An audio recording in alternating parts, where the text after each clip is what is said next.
Hi, എൻ്റെ പേര് ഫ്ലമി, പാലക്കാടാണ് സ്വദേശം. ഞാനൊരു പ്രൊഡക്റ്റിന്റെ റിസൾട്ട് പറയാൻ വേണ്ടിയിട്ടാണ് ഈ ഒരു വീഡിയോയിൽ വരുന്നത്. ഇത് പറയുമ്പോൾ ഞാൻ ഭയങ്കര ഹാപ്പിയാണ്. കാരണം എന്ന് വെച്ചിട്ടുണ്ടെങ്കിൽ എനിക്ക് വളരെ ചെറുപ്പത്തിൽ തന്നെ മൈഗ്രൈൻ ഉണ്ടായിട്ടുണ്ട്. അപ്പോൾ ഞാനത് കൂടുതൽ മുന്നോട്ട് പോകുന്തോറും അതിന്റെ വ്യത്യസ്ത സ്ഥലങ്ങൾ ഫേസ് ചെയ്ത് പോയ ഒരാളാണ്.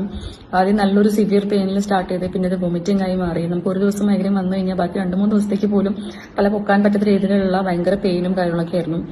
ഞാൻ IT എംപ്ലോയി ആയിരുന്നു. അപ്പോൾ എനിക്ക് ഏറ്റവും കൂടുതലധികം യൂസ് ചെയ്യേണ്ടത് നമ്മളെ കമ്പ്യൂട്ടറാണ്. അപ്പോൾ എനിക്ക് അതിലേക്ക് നോക്കാനും കാര്യങ്ങളൊക്കെ എനിക്ക് ഒരുപാട് വർക്ക് ലൈഫിനേക്ക് ഇതിന് ബാധിച്ചിട്ടുണ്ട്, സ്റ്റഡീസിനാണെങ്കിൽ ബാധിച്ചിട്ടുണ്ട്. അപ്പോൾ ഒരുപാട് പെയിൻ കില്ലേഴ്സ് ഞാൻ കഴിച്ചിട്ടുണ്ട്. ഞാൻ ഒരുപാട് ഡോക്ടേഴ്സിനെ കൺസൾട്ട് ചെയ്തു, ഡിഫറെന്റ് മെത്തേഡ്സ് ഞാൻ ട്രൈ ചെയ്തു. പക്ഷെ അതൊന്നും മാറ്റം ഉണ്ടായിരുന്നില്ല. അപ്പോൾ റീസെന്റ് എന്റെ ഫ്രണ്ട് എനിക്ക് ഐപ്പൾസ് സജസ്റ്റ് ചെയ്ത് തന്നത്.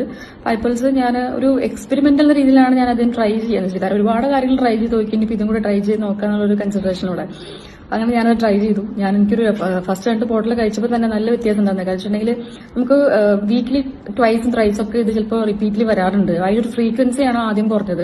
അതിനുശേഷം ഞാൻ അടുത്ത ബോട്ടിലും കൂടി ഞാൻ ട്രസ്റ്റ് ചെയ്ത് യൂസ് ചെയ്യാൻ തുടങ്ങി. ഒരു 4 ബോട്ടിൽ യൂസ് ചെയ്തപ്പോൾ തന്നെ എനിക്ക് നല്ല മാറ്റം ഉണ്ടായിട്ടുണ്ട്. ഇപ്പോൾ സത്യം പറഞ്ഞു കഴിഞ്ഞാൽ എനിക്ക് അങ്ങനെ ഒരു പെയിൻ ഇല്ല എന്ന് വേണമെങ്കിൽ പറയാം. കാരണം തീരെ ഞാനിപ്പോൾ എനിക്ക് വളരെ ഫ്രീക്വന്റ് ആയിട്ട് മൈഗ്രൈൻ വരാറില്ല. ഒട്ടും തന്നെ ഞാൻ ഒരുപാട് സ്ട്രഗിൾ ചെയ്യുന്ന ഒരു പീരീഡ് ഉണ്ടായിരുന്നു. അതിനൊക്കെ നമുക്ക് നല്ലൊരു റിസൾട്ട് തന്നൊരു പ്രൊഡക്റ്റാണ് ഐപ്പൾസ്. സോ ഞാൻ ഒരു അവസരത്തിൽ എന്റെ ഫ്രണ്ടിനോട് താങ്ക് യു പറയാൻ കടപ്പെട്ടിരിക്കുന്നു. So thank you so much for suggesting my ഐപ്പൾസ്. കാരണം അതില്ലായിരുന്നെങ്കിൽ ഒരു പക്ഷെ നമുക്ക് ഇന്ന് എനിക്ക് വീണ്ടും കുറെ കാര്യങ്ങൾ ട്രൈ ചെയ്യേണ്ടി വന്നേനെ.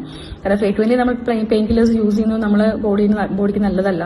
പിന്നെ നമ്മുടെ വർക്ക് ലൈഫിനെ ബാധിക്കും. പിന്നെ ഒരുപാട് കാര്യങ്ങൾ നമുക്ക് എല്ലാവരും ചെയ്യുന്ന പോലെ ചെയ്യാൻ പറ്റില്ല. അപ്പൊ ഇപ്പൊ എനിക്ക് ബാക്കി എല്ലാവരും ചെയ്യുന്ന പോലെ കാര്യങ്ങൾ ചെയ്യാനായിട്ട് പറ്റുന്നുണ്ട്. അത് കംപ്ലീറ്റ് ആയിട്ട് മാറി എന്ന് തന്നെ പറയാം. Thank you so much.